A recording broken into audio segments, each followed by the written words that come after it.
What is up, guys? Trent here from How to Haven, back again with another tutorial, and I always try to bring you the quickest, easiest tutorial to trying to get your solution without any of the filler BS.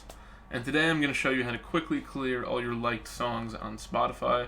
Maybe you just want to start over or whatever. Now if you do it on the phone, you have to do it one by one manually. There's no other way to do that. It's super annoying. So I highly recommend you go to the desktop. And yeah, if you don't, it's going to take you forever. So what you do here is you click on the first song, and then you're going to hit Control A, and you're going to select all of them. I believe on Mac it's Command A, and then you'll see it'll select a bunch of them. Now, unfortunately, it won't select them all, unless you don't have that many songs.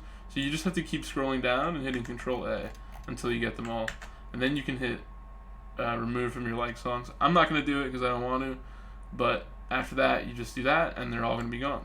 And that way you'll have a fresh like songs list, so you don't have to sort through so freaking many of them.